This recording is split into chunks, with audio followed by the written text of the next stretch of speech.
Hello guys, there is someone special with us today. It's none other than Hiba Hussain.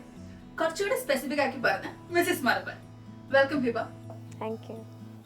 അപ്പോൾ ആദ്യമായിട്ട് എനിക്ക് ചോദിക്കാനുള്ളത്, I want to know about you. Like Mrs Malabar എന്നുള്ള tag മാറ്റി who is Hiba Hussain? Hiba Hussain എന്ന് പറഞ്ഞാൽ സാധാരണ ഒരു മലപ്പുറം കുടുംബത്തിൽ ജനിച്ചു വളർന്ന ഒരാളാണ്. ഞാൻ പഠിച്ചിട്ടുണ്ടായത് കുറച്ചു കാലം നാട്ടിലും പിന്നെ അബ്രോഡിനും കുറച്ചു കാലം പഠിച്ചിട്ടുണ്ടായത്. പിന്നെ ഒരു ഓർഡിനറി മുസ്ലിം ഗേളായിരുന്നു. പിന്നെ ഞാൻ ഗ്രാജുവേറ്റായി, അത് കഴിഞ്ഞ് BEd എടുത്തു. അതിൻ്റെ ഇടയ്ക്കാണ് ഈ യൂട്യൂബ് എന്നുള്ള പാഷൻ കയറി വരുന്നത്. അപ്പോൾ പിന്നെ യൂട്യൂബ് തന്നെ ആയിരുന്നു. ഇപ്പോൾ ഒരു 6 to 7 ഇയേഴ്സ് ആയിട്ട് യൂട്യൂബ് തന്നെയാണ് മെയിനായിട്ട് പോകുന്നത്. ഇപ്പം അടുത്തൊരു സൈഡിലൂടെ പോയിട്ടുണ്ടായിരുന്നു, പക്ഷേ ഇതാണിപ്പം മെയിൻ പ്രൊഫഷനായിട്ട് കൊണ്ട് നടക്കുന്നത്. So how was your journey? Like ആ ട്രാൻസിഷൻ കാര്യങ്ങളൊക്കെ എങ്ങനെയായിരുന്നു? ഞാൻ യൂട്യൂബിനെ പറ്റിയിട്ട് ചെറിയൊരു ഐഡിയ മാത്രമേ എനിക്കുള്ളായിരുന്നു. അതായത് പണ്ട് ഒരു ചെറുതാകുമ്പോൾ തൊട്ട് തന്നെ യൂട്യൂബ് ഇൻ്റർനെറ്റ് വന്ന സമയത്ത് തന്നെ യൂട്യൂബിൽ എന്താണെന്നൊക്കെ ഉള്ളത് ഇങ്ങനെ നോക്കി കാണലുണ്ടായിരുന്നു.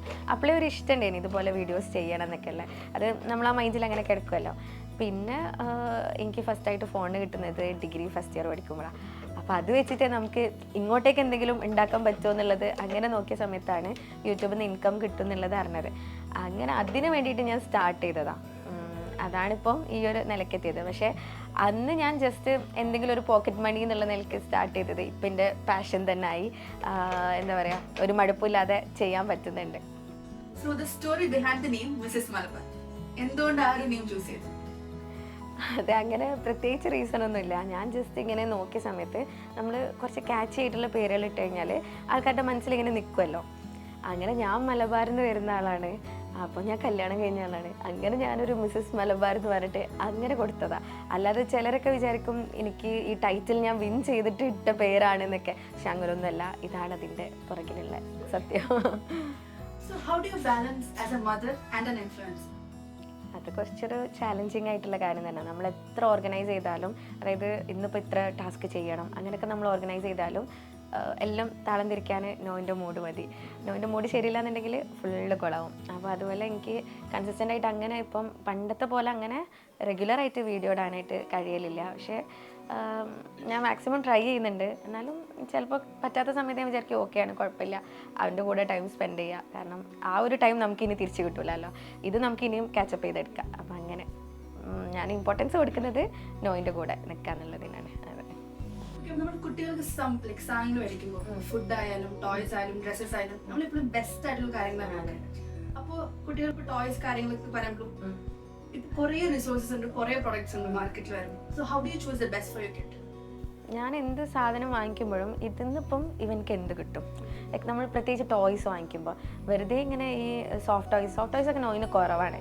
അങ്ങനത്തെ ഐറ്റംസ് ഒന്നും ഞാൻ അധികം വാങ്ങിക്കാറേ ഇല്ല എന്നെ പറയാം. എവിടുന്നെങ്കിലൊക്കെ റിലേറ്റീവ്സ് തരുന്നതെന്നല്ലാതെ ഗിഫ്റ്റ് കൊടുക്കുന്നത് ആ ഐറ്റംസേ നോയിന് ഉണ്ടാവുള്ളൂ. ബാക്കിയെല്ലാം ഞാനിങ്ങനെ ഈ എന്താ പറയുക, എന്തെങ്കിലും ഡെവലപ്മെൻ്റൽ ആയിട്ടുള്ള ടോയ്സ് എടുക്കാനാണ് ഞാൻ കൂടുതൽ വാങ്ങിക്കുന്ന സമയത്ത്. അതാണ് ഞാൻ കൂടുതൽ നോക്കാറുള്ളത്. മെയിൻലി ഈ ബ്രെയിൻ ഡെവലപ്മെൻറ്റിനും അവരുടെ സ്കില്ല് ഡെവലപ്പ് ചെയ്യാനും അതിനൊക്കെ വേണ്ടിയിട്ടുള്ള ടോയ്സാണ് കൂടുതൽ പ്രിഫർ ചെയ്യുന്നത്. അപ്പോൾ റിസോഴ്സസ് ലൈക്ക് എവിടെ നിന്നാണ് ചൂസ് ചെയ്യാറ്? ടോയ്സ് കാര്യങ്ങൾ നമുക്കിപ്പോൾ കുട്ടികൾക്ക് എന്ന് പറയുമ്പോൾ പലതരം ടോയ്സും കാര്യങ്ങളും പറഞ്ഞ പോലെ ബ്രെയിൻ ഡെവലപ്മെന്റിനും അവർക്കൊരു ഫ്യൂച്ചർ കാര്യങ്ങളൊക്കെ ആയിട്ട് വളരെ സംഭവങ്ങളുണ്ട്. പക്ഷെ പേരൻസിനോട് അറിവ് വളരെ കുറവാണ്. സോ എവിടെ നിന്നാണ് ചൂസ് ചെയ്യാറ്? ഞാൻ എന്താ പറയുക, നമുക്ക് ഒരുപാട് ഇൻസ്റ്റാഗ്രാം പേജസ് അവൈലബിൾ ആണല്ലോ. അപ്പോൾ അതിൽ നോക്കിയിട്ട് കുറേ പേര് ഇങ്ങനെ ഈ ഡെവലപ്മെൻ്റൽ ടോയ്സ് പ്രൊമോട്ട് ചെയ്യുന്നുണ്ട്. അപ്പോൾ അതെല്ലാം ഞാൻ നോക്കും. എന്നിട്ട് നമ്മുടെ ഇവിടെ ചിലതും നമ്മുടെ ഇവിടെ കിട്ടാനേ ഉണ്ടാവില്ല. ഇപ്പോൾ ഒരു പറയുകയാണെന്നുണ്ടെങ്കിൽ കുട്ടിക്ക് ഈ സ്വിച്ച് വെച്ച് കളിക്കാൻ ഭയങ്കര ഇഷ്ടമാണ്. സ്വിച്ച് ഓണാക്കി ഓഫാക്കി അപ്പോൾ ലൈറ്റ് വരുന്നതൊക്കെ അവർക്ക് ഇഷ്ടമാണ്. അപ്പോൾ അത് നമ്മളെ വീട്ടിലുള്ളത് നമുക്ക് ഇട്ട് കൊടുത്തു കഴിഞ്ഞാൽ സാധനം പെട്ടെന്ന് അടിച്ചു പോകുമല്ലോ. അപ്പോൾ അതിന് പാകമായിട്ടുള്ള ടോയ്സ് ഒക്കെ ഉണ്ട്. ലൈക്ക് ഒരു ബോർഡിൽ സ്വിച്ചും ബാറ്ററീൻ്റെ സാധനങ്ങളും അങ്ങനെയൊക്കെ ആയിട്ടുള്ളതുണ്ട്. അത് മുന്നേ ഞാൻ നോക്കിയ സമയത്ത് അത് അബ്രോഡൊക്കെ കിട്ടിയിട്ടുള്ളായിരുന്നു. എന്ന സാധനം ഇപ്പം നമ്മളെവിടെ വന്നിട്ടുണ്ട്. കുറച്ച് കോസ്റ്റ്ലിയാണ്, എന്നാലും സാരമില്ല, അത് അവർക്ക് അത്രയും ഡെവലപ്മെൻറ്റ് ഉണ്ടാവും. അപ്പം ഞാൻ അങ്ങനത്തെ ഐറ്റംസൊക്കെ മോസ്റ്റ് പ്രോബബ്ലി ഞാൻ ഇതിൽ കൂടെ തന്നെ ഓൺലൈൻ കൂടെ തന്നെയാണ് വാങ്ങിക്കാറുള്ളത്. ഷോപ്സിൽ കുറവായതുകൊണ്ട്. അതെ.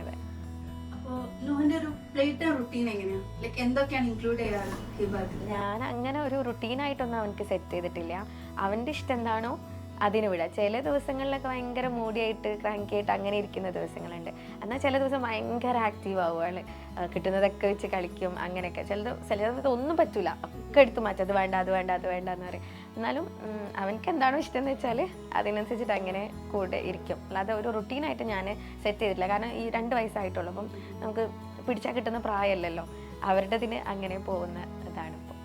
ഓക്കെ, അപ്പോൾ നോഹിന്റെ റീസെന്റ് ആയിട്ടുള്ള അച്ചീവ്മെന്റ്സും ഗ്രോത്ത് ഒക്കെ കാണുമ്പോൾ as A parent what okay, അപ്പം ഇപ്പം നിങ്ങൾ കണ്ടിരിക്കുന്നോന്ന് അറിയില്ല, നോവിന് ഇന്ത്യൻ ബുക്ക് ഓഫ് റെക്കോർഡ്സിൽ അച്ചീവർ ഇത് കിട്ടിയിട്ടുണ്ടായിരുന്നു.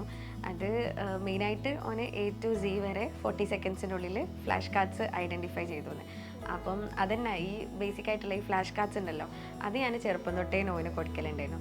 അപ്പം എനിക്ക് തോന്നുന്നു ആ ഒരു ടൈം തൊട്ടേ നമ്മൾ ഇതെല്ലാം ഇങ്ങനെ കൊടുത്തോണ്ടേയിരിക്കും. ഇപ്പം കുട്ടിക്ക് 2 വയസ്സാവുന്നതിന് മുന്നാണ് എനിക്ക് ഈ ഒരു അച്ചീവർ എന്നുള്ളത് കിട്ടിയത്. അപ്പം അന്ന് തൊട്ടേ ഫ്ലാഷ് കാർഡ്സ് ഇൻട്രൊഡ്യൂസ് ചെയ്തുകൊണ്ടാവും എന്നാണ് ഞാൻ വിശ്വസിക്കുന്നത്. അതിൽ കൂടുതൽ നമ്മൾ ഇൻട്രസ്റ്റ് കൊണ്ടുവരാണല്ലോ. നമ്മൾ ചെറുപ്പത്തിൽ എന്താണോ കൊടുക്കുന്നത് അതാവും കുട്ടിക്ക് കുറച്ച് കഴിയുമ്പോഴും ഇഷ്ടം ഉണ്ടാവുക. അങ്ങനെ ചെറിയ പ്രായത്തിൽ തന്നെ ഞാൻ ഈ കാർഡ്സായിട്ടും ബുക്സായിട്ടും അങ്ങനത്തെ ഒരുപാട് ഐറ്റംസ് കൊടുത്തിട്ടുണ്ടായിരുന്നു. അപ്പം അതന്നെയാണ് ഇതിലേക്ക് ലീഡ് ചെയ്തിട്ടുണ്ടാവുക എന്നാണ് എനിക്ക് തോന്നുന്നത്. പറഞ്ഞാൽ ഇതിപ്പോ ഒരു ന്യൂ പേരന്റ് ആണ്, അപ്പോൾ പേരന്റൽ ടിപ്സിനായിട്ട് സോഷ്യൽ മീഡിയയിലോ അല്ലെങ്കിൽ ഇതിൽ എക്സ്പേർട്സിനൊക്കെ റിലൈ ചെയ്യാറുണ്ടോ? മെയിൻലി സോഷ്യൽ മീഡിയ തന്നെയാണ് ഞാൻ നോക്കാറുള്ളത്. പിന്നെ ഇപ്പോൾ ഫുഡിൻ്റെ കാര്യമാണെന്നുണ്ടെങ്കിൽ ഇങ്ങനെ എൻ്റെ കുറച്ച് ഫ്രണ്ട്സ് ഉണ്ട്. അപ്പം അവരിൽ ഈ പീഡിയാട്രീഷ്യൻസും പിന്നെ ഈ കുട്ടികളുടെ ന്യൂട്രീഷനിസ്റ്റുകളൊക്കെ ഉണ്ട്. അവരുടെ അടുത്ത് ഞാൻ സജഷൻ ചോദിക്കും. ഇപ്പോൾ നോ ഫുഡ് കഴിക്കാതാവുമ്പോഴൊക്കെ അവരുടെ അടുത്ത് ഞാൻ ചോദിച്ചിട്ട് അങ്ങനെ ഫുഡിൻ്റെ കാര്യത്തിൽ മെയിനായിട്ട് ഇങ്ങനെ പുറത്തുള്ളവരോട് പ്രിഫർ ചെയ്യുന്നത്. എന്നാൽ ഇവരുടെ ഡെവലപ്മെൻറ്റ്സിന് അതിനൊക്കെ വേണ്ടിയിട്ട് ഞാൻ ഓൺലൈൻ തന്നെയാണ്. ആസ് ആൻ ഇൻഫ്ലുവൻസർ സോഷ്യൽ മീഡിയയിലോ അല്ലെങ്കിൽ ടെക്നോളജിയിലൊക്കെ ഒരു ബൗണ്ടറി ബിൽഡ് ചെയ്യാൻ ബുദ്ധിമുട്ട് വന്നിട്ടുണ്ടോ? ഒരു ഇൻഫ്ലുവൻസർ ആണ്, ഒരു മദറാണ്. അപ്പോൾ ഞാൻ ഇപ്പോൾ കണ്ടിട്ടുള്ള കാര്യമാണ്, പേരൻസ് ബിസി ആകുമ്പോൾ അവർ ഫോണോ ലാപ്ടോപ്പ് ഫുഡോ ഏൽപ്പിച്ചിട്ട് ദൈവം. അപ്പോൾ അതുപോലത്തെ പ്രശ്നം വന്നിട്ടുണ്ടോ? അത് എങ്ങനെയാണ് ഓവർകം വന്നിട്ടുണ്ട്? സെയിം എനിക്ക് വന്നിട്ടുണ്ട്. അതായത് ഞാനൊരിക്കലും പറയുന്നില്ല മോനക്ക് സ്ക്രീൻ കൊടുക്കാതെ ഇരുന്നിട്ടുണ്ടെന്ന്. ഒന്നുമല്ല, മോന് സ്ക്രീൻ കാണുന്ന ആൾ തന്നെയാണ്. പക്ഷേ അതെനിക്ക് ലിമിറ്റ് ചെയ്യാൻ പറ്റിയിട്ടുണ്ട്. അതായത് ഇപ്പം മെയിനായിട്ടുള്ള കാര്യം എന്ന് പറഞ്ഞാൽ നമുക്കൊരു വർക്ക് ചെയ്യണമെന്നുണ്ടെങ്കിൽ ഇവരെ ഒന്ന് അടക്കിയിരുത്തണം. അതിന് ഒന്നുകിൽ ഒരാൾ വേണം കൂടെ ഇരിക്കണം. പക്ഷേ എപ്പോഴും ഒന്നും നമ്മളെ കൂടെ അങ്ങനെ ആൾ ഉണ്ടായിക്കൊള്ളണമെന്നില്ല. മാത്രമല്ല ചിലപ്പം കൂടെ ഇരിക്കുന്നവനെ എനിക്ക് പറ്റിക്കൊള്ളണമെന്നില്ല. അങ്ങനത്തെ പ്രശ്നമുണ്ട്. അപ്പോൾ ആ ടൈമിൽ ഞാൻ ഇതേപോലെ തന്നെ സ്ക്രീൻ കൊടുക്കാറുണ്ട് മോനക്ക്. അപ്പം ആദ്യമൊക്കെ ഇവനക്ക് ഭയങ്കരമായിട്ട് അഡിക്റ്റായിട്ട് പോയിട്ടുണ്ടായിരുന്നു. പിന്നെ ഞാൻ അവിടുന്ന് ഇങ്ങോട്ട് കൊണ്ടുവന്ന് ഞാൻ ഒരു വിധത്തിൽ കൺട്രോൾ ചെയ്ത് സ്ക്രീൻ ടൈം കൺട്രോൾ ചെയ്ത്, മാത്രമല്ല സ്ക്രീനിൽ തന്നെ കൊടുക്കുന്ന സമയത്ത് ഇവനക്ക് ഇൻഫോർമേറ്റീവ് ആയിട്ടുള്ള ആക്ടിവിറ്റീസ് കൊടുത്തു. ഈ ഭയങ്കര ആനിമേഷൻ അങ്ങനത്തെ കാര്യങ്ങളൊക്കെ ഒഴിവാക്കിയിട്ട് അതൊക്കെ ഒരു ടൈമിൽ ഞാൻ കാണിച്ചു കൊടുത്തിരുന്നു കേട്ടോ. അതെനിക്ക് അറിയാത്ത സമയത്ത് ഞാൻ കാണിച്ചു കൊടുത്തിട്ടുണ്ടായിരുന്നു. പക്ഷേ അത് കംപ്ലീറ്റ്ലി ഞാൻ അവോയ്ഡ് ചെയ്ത് പിന്നെ മിസ് റേച്ചറിൻ്റെ കാർട്ടൂൺസ് വീഡിയോസ് ഇട്ട് കൊടുക്കാൻ തുടങ്ങി. അതിൽ നിന്നാണ് ഇവനെ ഫസ്റ്റ് ഏർലി ഡെവലപ്മെൻറ്റ് ചെയ്തത്. അവരുടെ ചെറിയ കുട്ടികളെ ട്രെയിൻ ചെയ്യിക്കുന്ന വീഡിയോസ് എല്ലാം ഉണ്ട്. അപ്പോൾ അതിൽ കുറേ സോങ്സൊക്കെ ഇവൻ പഠിച്ചിട്ടുണ്ടായിരുന്നു. അങ്ങനെ അതെ, അതാണ് മെയിനായിട്ട്. അങ്ങനത്തെ വീഡിയോസാണ് ഞാൻ ഇട്ട് കൊടുക്കുക ഇപ്പം. പിന്നെ ഈ നമ്പേഴ്സ് വരയ്ക്കാനൊക്കെ ഉള്ള ഗെയിംസൊക്കെ ഉണ്ട്. ടാബിൽ തന്നെ നമുക്ക് ആൽഫബറ്റ്സും നമ്പേഴ്സൊക്കെ ട്രേസ് ചെയ്യാൻ പറ്റുന്നത്, അതൊക്കെ വെച്ച് കൊടുക്കുക. അപ്പോൾ അതൊക്കെ എനിക്ക് ഇഷ്ടമാണ്. ബുക്കിൽ വരയ്ക്കുന്ന അവരുടെ കയ്യിന് ആ ഗ്രിപ്പ് വരുന്നല്ലേ ഉള്ളൂ. അപ്പോൾ ബുക്കിൽ പെൻസിൽ പിടിച്ച് വരയ്ക്കുന്നതിനേക്കാളും അവനക്ക് സുഖം ഇങ്ങനെ സ്ക്രീനിൽ ഇങ്ങനെ വരയ്ക്കും. അങ്ങനെയാണ് ഇവന് A മുതൽ Z വരെ പഠിച്ചത്. ഈ സ്ക്രീനിൽ വരച്ചിട്ടാണ് പഠിച്ചത്. ഏർലി പ്രൊഡക്റ്റീവ് എഡ്യൂക്കേഷൻ വളരെ ഇമ്പോർട്ടൻ്റ് ആണ് ചെറിയ കുട്ടികൾക്ക്. അപ്പം അത് ഇപ്പോൾ അല്ലെങ്കിലും ഭാവിയിലെ ഒരു ഫ്യൂച്ചറായാലും ലൈക്ക് പേഴ്സണൽ ലൈഫിലായാലും അക്കാഡമിക് ലൈഫിലായാലും വളരെ ഹെൽപ്പ് ചെയ്യുന്ന സംഭവമാണ്. സോ പറഞ്ഞ ന്യൂ പേരന്റ് ആണ്, 2 വയസ്സേ ആയിട്ടുള്ളൂ. പക്ഷെ അവരുടെ ഏർലി എഡ്യൂക്കേഷൻ എന്താണ് പ്ലാൻ ചെയ്യുന്നത്? ലൈക്ക് ഫ്യൂച്ചറിലേക്ക് എന്താണ്? നല്ലൊരു ബേസ് കൊടുക്കണം എന്ന് ആഗ്രഹമുണ്ട് നോയിന്. ഇപ്പം എന്താ പറയുക, ഫസ്റ്റിൽ ആ ഒരു ബേസാണ് കുട്ടീൻ്റെ ബാക്കിയുള്ളതെല്ലാം സെറ്റ് ചെയ്യണത്. അപ്പോൾ ആ ഒരു ബേസ് സ്ട്രോങ് ആയി കഴിഞ്ഞാൽ ഓനിനി പിന്നെ നമ്മൾ ഏത് സ്കൂളിൽ ചേർത്തി കഴിഞ്ഞാലും പ്രശ്നം ഉണ്ടാവില്ല എന്നാണ് ഞാൻ വിചാരിക്കുന്നത്. അപ്പോൾ ഒരു 5th സ്റ്റാൻഡേർഡ് വരെ, ഒരു 10 വയസ്സൊക്കെ ആവുന്ന വരെ നല്ലൊരു എഡ്യൂക്കേഷൻ പ്രൊവൈഡ് ചെയ്യണമെന്ന് ആഗ്രഹമുണ്ട്. അങ്ങനെ ത്രൂ ഔട്ട് എനിക്ക് ഫീൽ ചെയ്തൊരു കാര്യം എന്ന് പറഞ്ഞാൽ ലൈക്ക് ഇവരുടെ മൈൻഡ് സെറ്റ് കുറച്ചൊരു ഡിഫറെൻ്റ് ആണ്. പറഞ്ഞ പോലെ ബ്രെയിൻ ഡെവലപ്മെന്റ് ടോയ്സും കാര്യങ്ങളൊക്കെ ആയി. സോ ഇപ്പോഴത്തെ ന്യൂ പേരൻസിന് ലൈക്ക് ഈ ജനറേഷനിലെ പേരൻസിന് എന്ത് മെസ്സേജാണ് അല്ലെങ്കിൽ എന്താണ് ഒരു ആസ് ആൻ ഇൻഫ്ലുവൻസർ പറയാനുള്ളത്? അങ്ങനെ ചോദിച്ചാൽ ഞാനൊരു ന്യൂ പാരൻ്റ് ആണ്. ഞാനും പഠിച്ചു വരുന്നേ ഉള്ളൂ. അതായത് മക്കളുടെ ഓരോ സ്റ്റേജ് എത്തുമ്പോഴാണല്ലോ നമ്മളും ഒക്കെ ക്ലിയർ ആയിട്ട് മനസ്സിലാക്കിക്കൊണ്ടിരിക്കുക. അപ്പം ആദ്യം എന്താ പറയുക, ഒരു ഇതായിട്ട് എനിക്ക് പറയാനൊന്നുമില്ല. കാരണം ഞാൻ പറഞ്ഞ പോലെ തന്നെ ഞാനും ആയി വരുന്നേ ഉള്ളൂ. നമുക്ക് കുറേ റിസോഴ്സസ് ഉണ്ട്. അപ്പം അത് യൂസ് ചെയ്തിട്ട് കുട്ടികൾക്ക് എന്താ ബെസ്റ്റ് എന്നുള്ളത് നമ്മൾ മനസ്സിലാക്കുക, അത് കൊടുക്കുക, അത്രയേ ഉള്ളൂ. നോവിന്റെ ഏർലി ഡെവലപ്മെന്റിന് വേണ്ടിയിട്ട് സ്പെഷ്യലായിട്ട് അല്ലെങ്കിൽ ഡിഫറെന്റ് ആയിട്ട് എന്തെങ്കിലും ചെയ്യാൻ ശ്രമിച്ചിട്ടുണ്ടോ? ഉണ്ട്. ഞാൻ ഫസ്റ്റിലാണ് ഈ കോൺട്രാസ്റ്റ് കാർഡ്സ് കുട്ടികൾക്ക് കൊടുത്തു കഴിഞ്ഞാൽ അവർ കൂടുതൽ ശ്രദ്ധിച്ച് കിടക്കും, കുറേ നേരം നോക്കി കിടക്കും എന്നുള്ളൊരു വീഡിയോ കണ്ടിട്ട്. അപ്പം എനിക്ക് തോന്നി എന്നാൽ ഒന്ന് ട്രൈ ചെയ്ത് നോക്കാമെന്ന്. അങ്ങനെ ഞാൻ എൻ്റെ ചാനലിൽ തന്നെ ആ വീഡിയോ ചെയ്തിട്ടുണ്ട്. ലൈക്ക് ഞാൻ black and white black paper വെച്ചിട്ട് നമ്മുടെ വൈറ്റ് A4 ഷീറ്റിൽ ചെറിയ പീസസ് ആയിട്ട് ഇങ്ങനെ കട്ട് ചെയ്തിട്ട് ഞാൻ തന്നെ കോൺട്രാസ്റ്റ് കാർഡ് ഉണ്ടാക്കി. അതിൻ്റെ വീഡിയോ ഞാൻ ഇട്ടിട്ടുണ്ട്, നോക്കിയാൽ മനസ്സിലാവും. അപ്പോൾ അത് എന്നിട്ട് ഞാൻ വെറുതെ കിടക്കുന്ന ഭാഗത്ത് കൊണ്ടുപോയിട്ട് സ്റ്റിക്ക് ചെയ്ത് വെച്ചു. അപ്പോൾ ഒരുപാട് സമയം അത് നോക്കിയിട്ട് ഇങ്ങനെ കിടക്കുന്നുണ്ട്. അപ്പോഴാണ് എനിക്ക് മനസ്സിലായത് ഈ പറയുന്നതിലൊക്കെ കാര്യമുണ്ട്, ഒന്നുമില്ലാതെ ആൾക്കാർ പറയൂലല്ലോ. അങ്ങനെ ഞാൻ കൂടുതൽ അതിനെ പറ്റിയിട്ട് റിസർച്ച് ചെയ്തിട്ട് അതിന് വേണ്ടിയിട്ട് ഞാനും എനിക്കൊരു ബോക്സ് വാങ്ങിയിട്ടുണ്ടായിരുന്നു.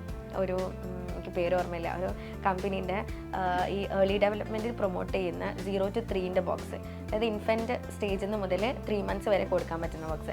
പക്ഷേ അത് എനിക്ക് തോന്നുന്നു 6 months വരെ യൂസ് ചെയ്തിട്ടുണ്ട്.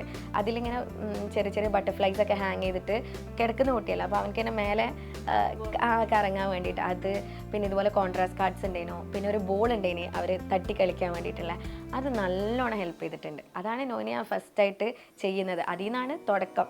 ഇത് ഇങ്ങനെയൊക്കെ ചെയ്യാന്നുള്ളത് എനിക്ക് മനസ്സിലാവുന്നത് അതിൽ നിന്നാണ്. ഇപ്പം ഞാൻ എന്ത് ചെയ്യും, എൻ്റെ ഫ്രണ്ട്സിനാണെങ്കിലും കസിൻസിനാണെങ്കിലൊക്കെ കുട്ടികളുണ്ടായി കഴിഞ്ഞാൽ അവർക്ക് ഈ ബോക്സ് കൊണ്ടുപോയി കൊടുക്കും. സെയിം സാധനം തന്നെ, കേട് വന്നിട്ടേ ഇല്ല. അപ്പം എൻ്റെ അടുത്തുള്ള ഈ സെയിം സാധനം തന്നെ ഞാൻ അവർക്ക് കൊണ്ടുപോയി കൊടുക്കും. അവരും യൂസ് ചെയ്യട്ടെ, കുട്ടികൾക്ക് നല്ലൊരു ഡെവലപ്മെൻ്റ് അല്ലാതെ. അങ്ങനെ ഈ ബോക്സാണ് ഞാൻ ഫസ്റ്റായിട്ട് വാങ്ങി നോക്കിയത്. അപ്പോൾ നല്ല മാറ്റം വന്നിട്ടുണ്ടായിരുന്നു. അപ്പോൾ എനിക്ക് മനസ്സിലായി ഇത് അടിപൊളിയാണെന്ന്. ലൈക്ക് എന്തായാലും കുറേ കസിൻസ് ഇതുപോലെ റീപ്ലേസ് ചെയ്ത് തുടങ്ങുന്നുണ്ട്. അതെ അതെ അതെ. നമ്മൾ ഈ കിലുക്കൊക്കെ നല്ല തന്നെ സൗണ്ട് പെട്ടെന്ന് കേൾക്കുന്നത്, പക്ഷെ അതിനേക്കാളൊക്കെ കുട്ടികൾ നോക്കി കിടക്കുന്ന കാണുമ്പോൾ നമുക്കും തോന്നും ശരിയാണ്. അത് അവരുടെ കണ്ണിനും എന്തൊക്കെയോ പറയുന്നേക്കാം, ഹാൻഡ് ആൻഡ് ഐ കോർഡിനേഷനൊക്കെ നന്നാക്കുന്നൊക്കെ ഇങ്ങനെ പറയുന്നേക്കാം. ഞാനതെല്ലാം ട്രൈ ചെയ്ത് നോക്കാറുണ്ട്. ഓക്കെ, അപ്പോൾ നോഹിന്റെ ഒരു അച്ചീവ്മെന്റ്സ് ഒക്കെ എങ്ങനെയാണ് ട്രാക്ക് ചെയ്യാറ്? നോ പറയുകയാണെങ്കിൽ നോ ഒരു പ്രീ ടേം ബേബിയാണ്, പ്രീമച്യൂർ ആയിട്ടാണ്. 1 മാസം നേരത്തെ പോകുന്നത്. 37th വീക്കിൽ നോയിനെ C-section ചെയ്തിട്ട് എടുത്തതാണ്, വെയിറ്റ് കുറവായിട്ട്. അപ്പം ജനിക്കുന്ന സമയത്ത് തന്നെ ഇവനെ കമ്പയർ ചെയ്ത് നോക്കുമ്പം ആ ഒരു ഏജിലുള്ള കുട്ടികളെ വെച്ച് കമ്പയർ ചെയ്ത് നോക്കുമ്പോൾ ഇവൻ ടൈനിയാണ്, ഹൈറ്റും വെയിറ്റും ഒക്കെ കുറവാണ്. അപ്പം എല്ലാവരും അറിയാമല്ലോ, പൊതുവേ കുട്ടീനെ കാണുമ്പം കമ്പയർ ചെയ്തിട്ട് സംസാരിക്കൽ അങ്ങനെയൊക്കെ ഉണ്ടായിരുന്നു. അതേപോലെ തന്നെയാണ് ഇവൻ്റെ ഗ്രോത്തിൻ്റെ സ്റ്റേജും. 6 monthsലാണ് 5 months കഴിയുന്ന സമയത്താണ് ഇങ്ങനെ കമിഴ്ന്ന് എടുക്കുന്നത്. എല്ലാ കുട്ടികളും ഒരു 3 to 4 ആകുമ്പോഴത്തേനും കമിഴലുണ്ട്. അപ്പോൾ എനിക്ക് അതൊക്കെ ഒരു ടെൻഷനായിരുന്നു. പക്ഷേ പിന്നെ പെട്ടെന്നാണ് ഇവൻ്റെ ഇതുണ്ടായത്. പിന്നെ വേഗം ഇരുന്നു, 1 വയസ്സാവുന്നതിന് മുന്നേ നടന്നു, സംസാരിക്കാനും തുടങ്ങി. ഇപ്പം നന്നായിട്ട് സംസാരിക്കും. ഈ ഒരു സ്റ്റേജിൽ എനിക്ക് തോന്നുന്ന ഒരു 3 words ഒക്കെ കൂട്ടി പറഞ്ഞാൽ തന്നെ വലിയ കിട്ടലാന്ന്, 2 വയസ്സായിട്ടുള്ളൂ. പക്ഷെ അവന് കംപ്ലീറ്റ് ആയിട്ട് ഇങ്ങനെ പറയാൻ നോക്കുന്നുണ്ട്. പറയും, കഞ്ഞി വേണം, അല്ലെ എന്തെങ്കിലും വേണം എന്നുള്ളതൊക്കെ അവൻ പറയും, അല്ലെങ്കിൽ അങ്ങോട്ട് പോവാ ഒക്കെ പറയുമ്പോൾ നമുക്ക് മനസ്സിലാവുകയും ചെയ്യുന്നുണ്ട്. അപ്പം അതെനിക്ക് പെട്ടെന്ന് ക്യാച്ച്. അതെ അതെ അതെ. അത് നമ്മൾ കൊടുത്ത ഈ സാധനങ്ങൾ കൊണ്ടെന്നാണെന്ന് എനിക്ക് തോന്നുന്നത്. ആദ്യം കുറച്ച് സ്ലോ ആയിരുന്നു, പിന്നെ ഇങ്ങനെ ഗ്രാജുവലി അവന് കാച്ചപ്പ് ചെയ്ത് വന്നു. എന്നാലും ഇപ്പോഴും ഹൈറ്റും വെയിറ്റും നോക്കുമ്പോൾ ചെറുതന്നെ, ബ്രെയിൻ ഡെവലപ്മെന്റ് ഓക്കെ ആയിട്ടുണ്ടെന്നാണ്. From the house of interval magic lamps എന്ന് പറഞ്ഞൊരു വെഞ്ചർ നമ്മൾ സ്റ്റാർട്ട് ചെയ്തിട്ടുണ്ട്. നേരത്തെ ഇപ്പോൾ പറഞ്ഞ പോലെ കുട്ടികളുടെ ഏർലി ഡെവലപ്മെന്റ് സ്റ്റേജസിൽ നമ്മൾ നോക്കേണ്ട കാര്യങ്ങൾ അതൊക്കെയാണ് നമ്മൾ മെയിനായിട്ട് എയിം ആയിട്ട് വെച്ചിട്ടുള്ളത്. പേരൻസ് ഉണ്ടാകേണ്ട അവയർനെസ്, ഗൈഡൻസ്, കാര്യങ്ങളൊക്കെ.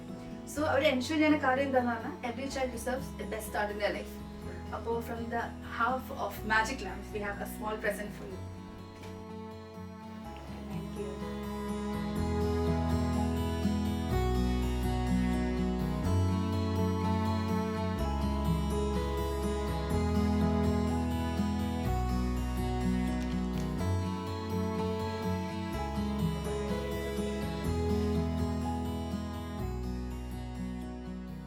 Thank you so much for being with us today. It was really nice chatting with you, and thank you for all the helpful insights you have given.